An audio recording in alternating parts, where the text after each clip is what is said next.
Well, another day, another crisis. Apparently it is not getting better. Apparently it's getting worse. I legitimately don't know what to do. Right now, I'm basically camping in that bedroom. Hello friends, and welcome back to my slowly crumbling Victorian duplex here in Nova Scotia. I'm Shannon Makes, garbage defenestrator by day, circus artist by night, and here's the current situation.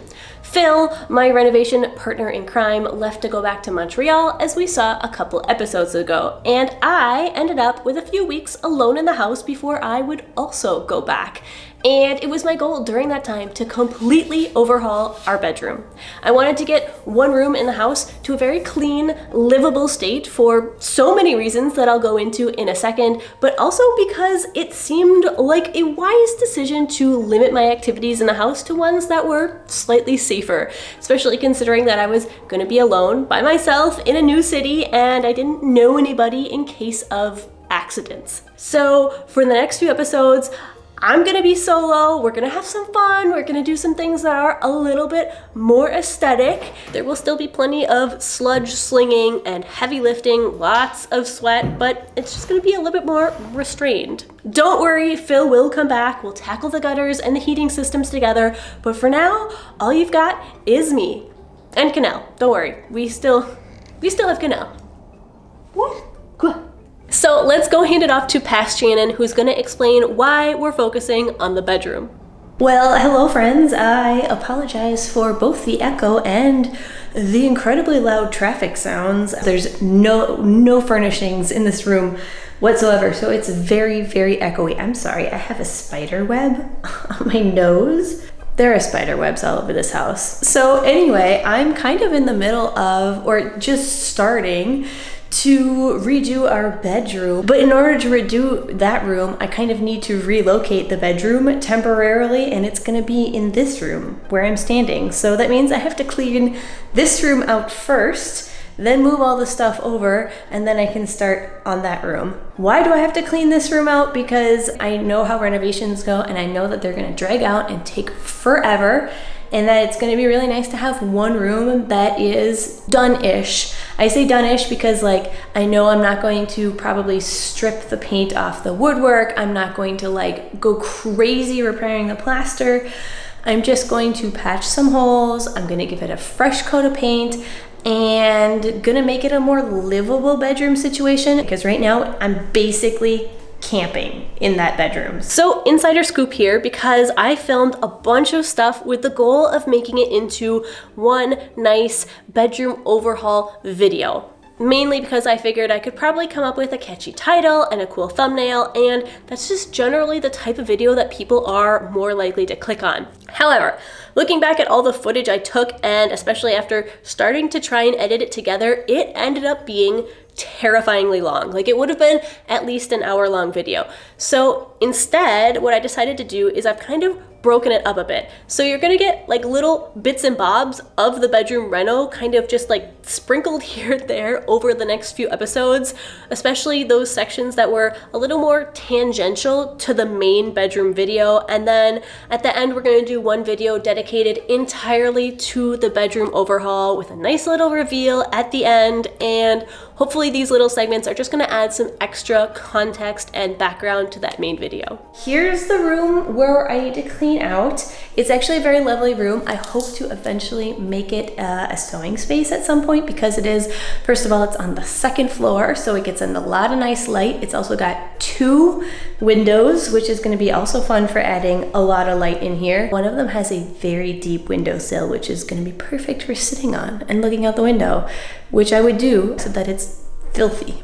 It's also got this really weird closet behind me. That is a later addition. It's in drywall. It's not very well done. It's kind of ugly. I can see why somebody wanted a closet in here, but it's very slapshod. The radiator here extends into the closet. They literally just cut it out, a hole in the closet wall, and the radiator goes into the closet, which honestly seems like not the best idea and a little bit to defeat the purpose. But hey, somebody was getting creative. This room, it's not horrible. Honestly, it does have some issues on this wall with the wallpaper coming off and a little bit of plaster issues, but nothing too bad. It does look like some animal probably use this corner as a litter box. I've been slowly patching together the pieces of the story. It seems like it was owned by a slightly older couple. Last spring, the husband died. He was a plumber, and it seems like he was kind of in charge of running all the systems, let's say, of the house. And this is a large house, so when he died, it kind of all fell to the wife to take care of that. And I think he just never really taught her how to do it, or maybe just something slipped through the cracks. But anyway, another piece of the puzzle that I just found out from my neighbor across the street was that the wife then had a stroke at some point. I'm not sure where exactly that fits into the timeline. She also appears to have a small dog that was living with her. That's what I gather from the neighbors as well. So my guess is that the dog was using a couple of these rooms as a litter box, probably because like the woman was maybe not in the right state of mind or physical health to get it outside enough to relieve itself outside. So I have found traces in a couple rooms that it was doing its business inside up here. So gonna give this room a good scrub down and then move all the bedroom stuff in here.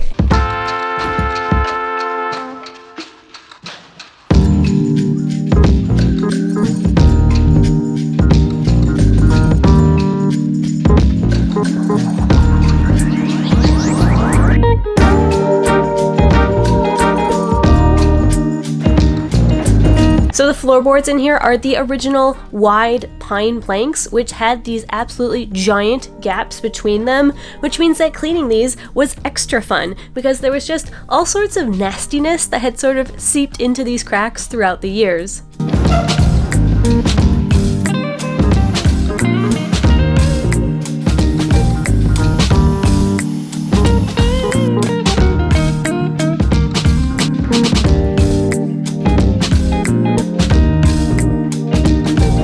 These floors were so dirty that it took multiple moppings and several buckets of water before the water was even close to running clean, and I lost count of the number of times I climbed those stairs, but after a couple of hours, I started to see the light at the end of the tunnel.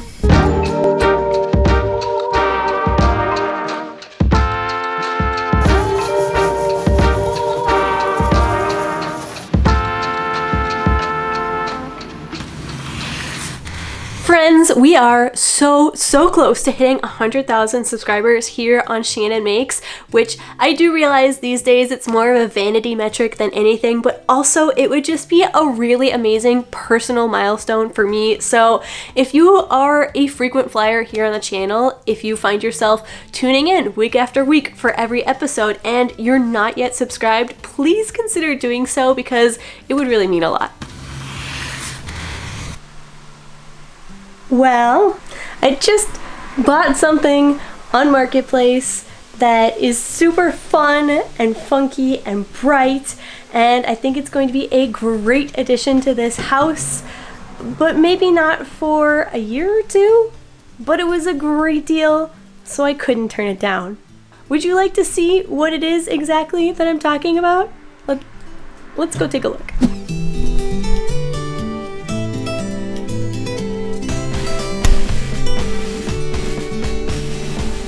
So if you're thinking to yourself, Shannon, that looks an awful lot like a patio umbrella.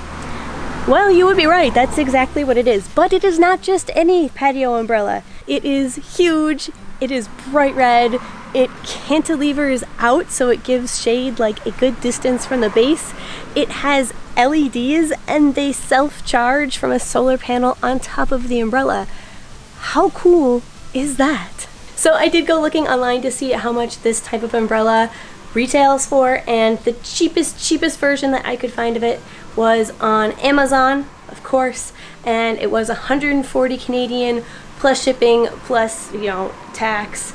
So the fact that I got this for $60 was a fantastic deal. It was originally up for $75. I kind of wiggled it down to $60, and like I said, I don't think that I'm going to be able to use it in the house for another year or two. Just there are so many more important things right now than the backyard. The backyard feels very frivolous in a way, but it was such a good deal, and I have a whole house to store things in, so I said, you know what, I'm gonna jump on this deal while it's there, and I'm sure down the road future me will be very, very happy to have it. Probably, honestly, it's been all these last hot, super sweaty days outside working in the sun that sort of made me jump on this purchase a little bit faster than otherwise. So that's the story with that. Now the other problem is going to be getting it out of my car, because it did take 2 of us to get it in there, but I am currently now back at my house, only 1 of us. So it's going to be a quite interesting process to wrangle it out of the car and get it in the house.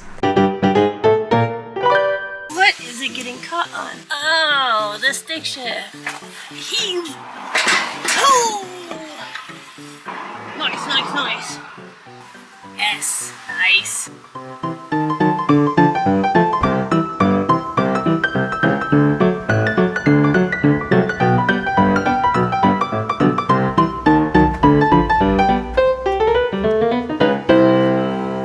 Today's patron question is a short one, and it's from Elaine, who wants to know what Canel's favorite part of the house is, and the answer is obviously the backyard. And speaking of backyards, let's go spend some time out there now.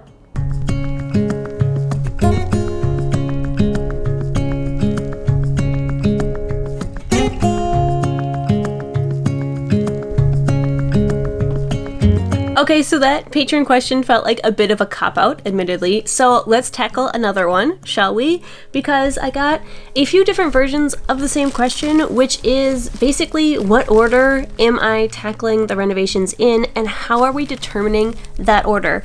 And I will say that it is kind of a very complicated juggling act, pun fully intended. We are balancing a lot of factors, such as, first of all, our schedules, like when can we be at the house in Nova Scotia versus when are we on contract. The other thing we're juggling is obviously our budgets, what we can afford, and then trying to balance what we can afford with which projects are the most urgent and which ones can or have to wait a little bit. Obviously, some of the improvements on the house are considerably more urgent. Those that are, keeping the house intact and preventing further decay, those are the ones that are going to come first. Other things that are, more aesthetic in nature, they're going to come later. Obviously, we wish we could tackle everything all at once, but that's just not realistic given our budget or our time frame. So some things that we'd like to get done more urgently, they're just not going to happen no matter how much we wish they would. And I think that's just a reality of home ownership on any sort of actual budget. So I will be doing occasional aesthetic things here and there just for like a mental break, but they're not going to be big budget items, and they're not going to be items that take a lot of time, because we just can't afford to dedicate that time to something aesthetic when really we need to be throwing our time and money and labor into things like keeping the water out of our house. So that's just kind of a little summary of how we're deciding to do things in order. Also, another factor that we are kind of considering is that we do want to get the rental side done first so that we can rent it out and start to bring in a little bit of the money to cover costs to then continue working on our side of the house, because we don't mind living in a state of somewhat disrepair and chaos, but we definitely don't want to be renting the house out like that. So there's that also to consider.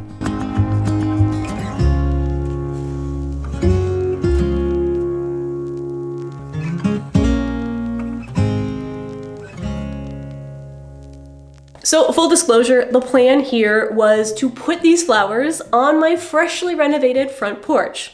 The front porch that didn't actually ever get renovated because I didn't get around to it before I had to leave on contract. But don't worry, they came back with me to Montreal. They lived happily ever after on my balcony all summer long. And if you're a fan of the channel, if you've been watching for a while, since at least last summer, you will have in fact seen them probably in some of my shots from last summer.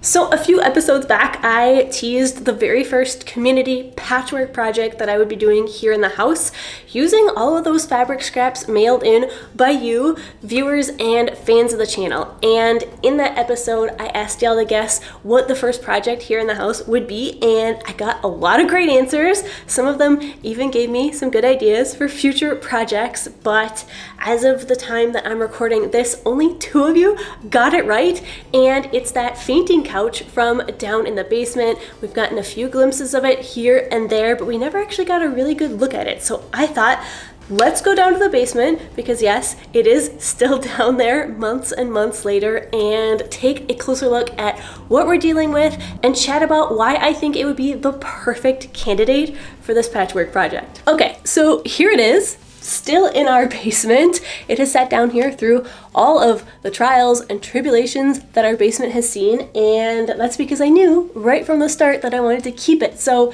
I kept it as dry as possible. We kind of shuffled it around various places in the basement to keep it out of the way and dry as much as we could, and it is still in pretty good shape, honestly, relative to the way we found it, because when we found it, it was in fact in a really rough state.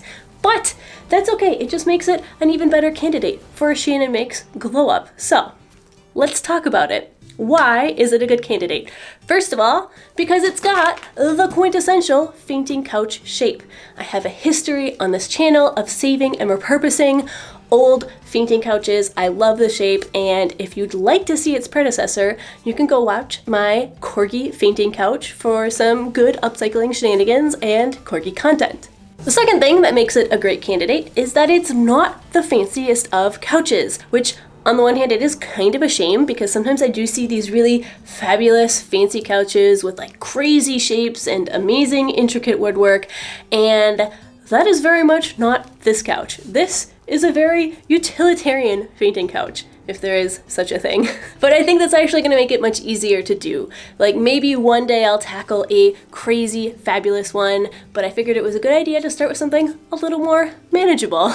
Because as it is, there's already gonna be plenty of challenges to confront with this one, but I'm super excited to get started on it. It's not just gonna be sewing. Like, yes, I have to make the fabric that I will be reupholstering it with, but there's lots of woodwork to be done. I have to revitalize the wood that's here. I have to replace the chunks that are obviously missing. Let's just say it's gonna combine a lot of my passions into one big project. So I'll be doing a lot of little updates here and there throughout these episodes, just little progress reports, bite-sized chunks, and then maybe one big epic video dedicated to the couch once it's done. Many months from now. So that's the game plan. I figure I can always start making the fabric, and then if I need to want to change my mind, I can use it for another purpose later. Like, I've got a lot of smaller, more manageable sized antique chairs strewn about the house that are in a very similar state of having good bones but very sad dressing. So that's my current plan, and I hope you're excited to follow on, because I am definitely excited to do it.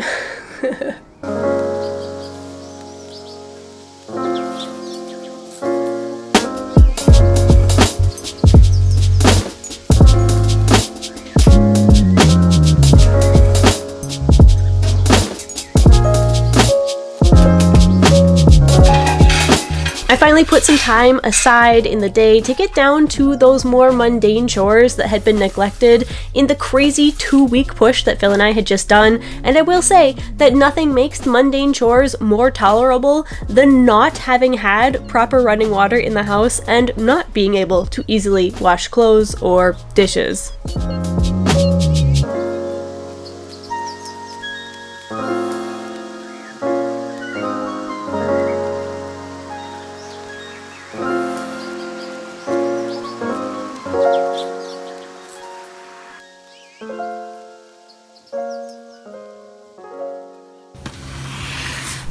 Well, another day, another crisis. Things have hit the fan a little bit today. First of all, though, let me take a second to brag about how clean these floors are, because I finally Spent last night sweeping and cleaning them off, and then as soon as I got them mopped down, put a fan on them, which as it turns out was a really good thing because today's crisis is mold and mold remediation. Fun. So let me go walk you over to the area in question. So today's plans originally were, oh wow, really orange. There we go.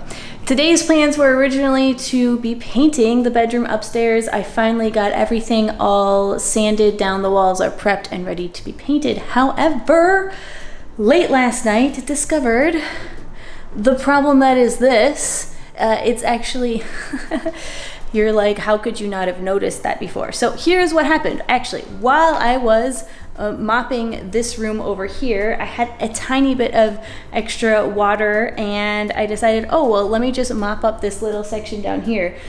Assuming that it was goo, like not mold, but like other stuff. And you probably think that that's insane, but actually I have a similar spot down here, which it looks exactly the same. It's like this light colored grayish, you can kind of see parts of the wood floor through it, and it is just a layer of residue. Like it's like kind of a dry ash.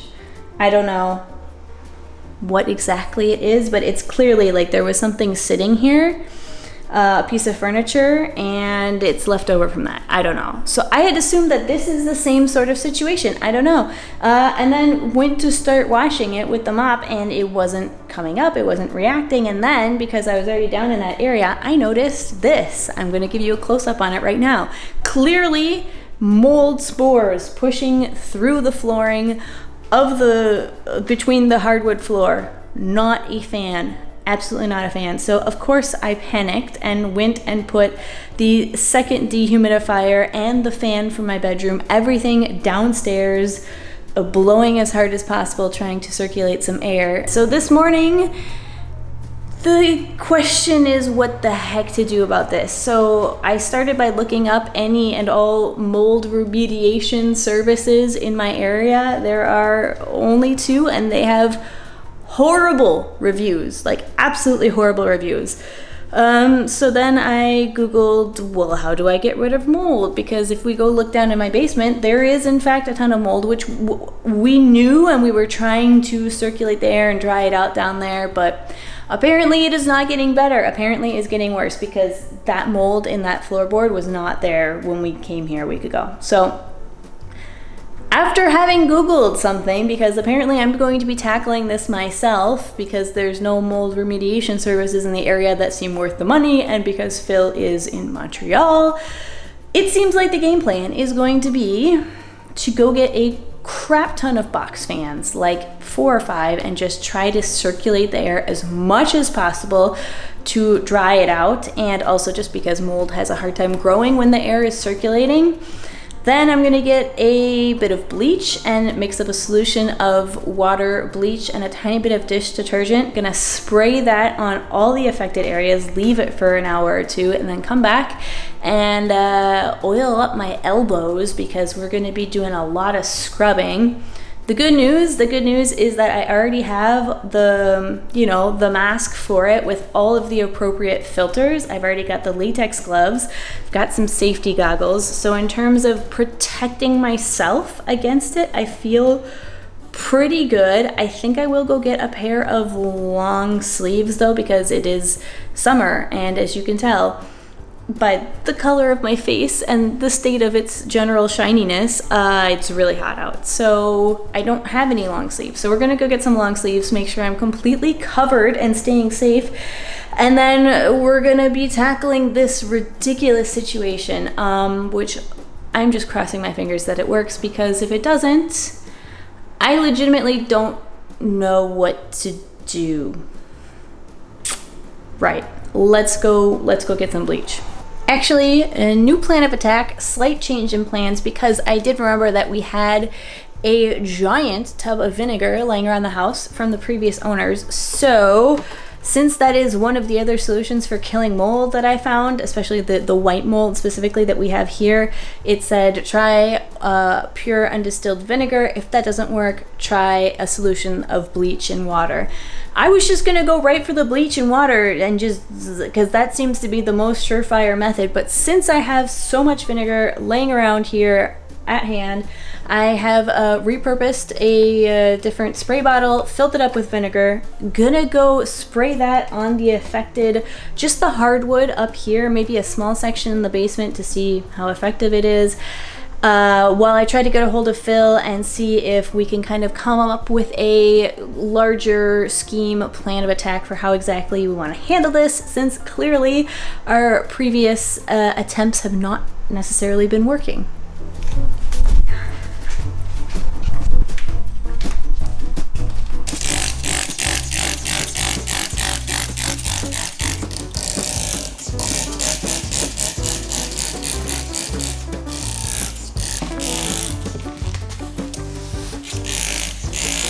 Now, I'm not a huge fan of leaving the floors this wet because despite what some of you think, I do in fact limit the amount of water I expose my floors to, and I did end up going back with a rag and trying to soak up that extra liquid that was just sitting in the middle of each floorboard. But if you take like a longer term perspective on the matter, the mold is definitely going to be more detrimental to the house in the long run than a little bit of excess water. So, you know, you just gotta pick your battles, lesser of two evils, that sort of thing.